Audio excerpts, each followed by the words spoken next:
Welcome to the In English Coffee Office.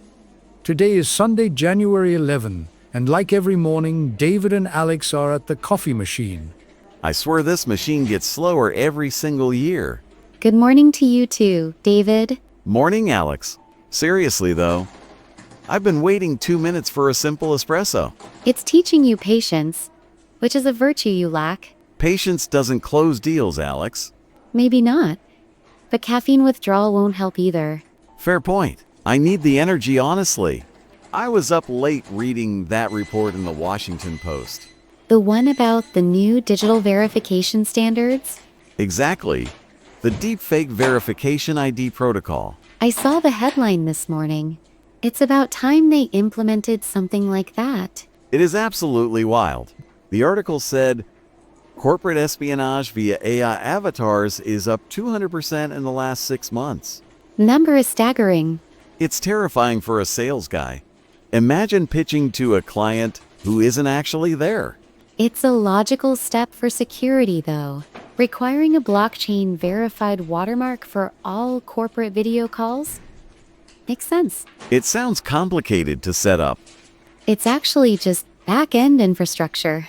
The article mentioned it integrates with existing platforms by Q3 of 2026. I just hope it doesn't lag the video feed. Nothing kills a pitch like a frozen screen. The trade-off is worth it for the authenticity. We can't have unauthorized AI attending board meetings. True. One of the examples they gave was a fake CEO approving a $50,000 transfer. That is exactly why the federal standard is being pushed so hard right now. I guess I'll have to get used to scanning my retina just to join the morning huddle. We already use two-factor authentication, David. This is just the visual evolution of that. I suppose. Speaking of evolution and moving things around, did you see the Wall Street Journal piece?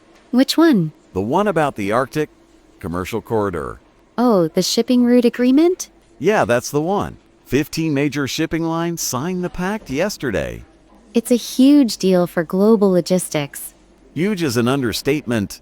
They are talking about using the Northern Sea route year-round now. The ice has receded enough to make it viable, sadly. From a business perspective, it's a game changer.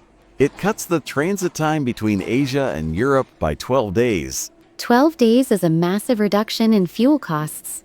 Exactly. My clients in logistics are already recalculating their Q4 projections. It changes the entire supply chain map. It puts a lot of pressure on the Panama Canal, too. I was thinking more about the environmental irony of it. We are using a route opened by climate change to ship goods faster. The article mentioned they are mandating cleaner fuel for that route at least. Yes, the Green Ice Protocol. They have to reduce emissions by 30% to use the corridor. It's a step in the right direction, I suppose. It's going to make getting inventory much faster for us. Provided the geopolitical tensions don't flare up over the territory. The treaty seems solid for now. It's purely economic. Everyone wants cheaper shipping. True. Money is usually the best motivator for cooperation. Speaking of money, I might need to spend some to get a social life. What are you talking about? I read that article in the New York Times about the return of the third place. Oh, the piece on the surge in membership clubs? Yeah, apparently, people are desperate to get out of the house. It makes sense after so many years of remote work dominance. The stats were crazy. A 50% surge in community center and social club memberships in just 1 year. People are realizing that Zoom isn't a substitute for human connection. I feel that. I spend half my day talking to screens. The article highlighted that it's not just gyms or bars anymore. Right. It's board game cafes, debating societies, even knitting circles. It's a structural shift in how we view leisure time. They called it intentional socializing. That's a very marketing-friendly term. It means people are willing to pay just to be around other humans. It's the reaction to the isolation of the digital age. I was thinking of joining one of those urban gardening clubs mentioned. You? Gardening? Hey, I can be nurturing.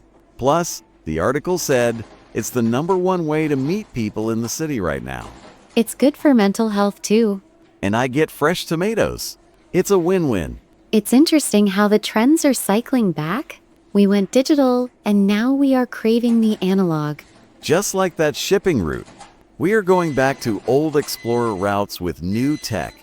And using blockchain to prove we are real humans while we do it. It's a weird world we live in, Alex. It certainly keeps things interesting. As long as it keeps business moving, I'm happy. And as long as this coffee machine eventually dispenses my drink, I think it's finally done. a miracle, 3 minutes of my life, I'll never get back. Consider it a moment of mindfulness. I'll consider it a delay in my productivity. You are hopeless. I'm efficient. Anyway, I have a meeting in 10 minutes. With a real person or an AI? Hopefully a real one. But I'll check for the watermark just in case. Good plan. Catch you later, Alex. See you, David? Time to get to work. Don't forget to subscribe and practice your English every day. You'll see how it just keeps getting better and better. See you tomorrow. Hope you have a fantastic day.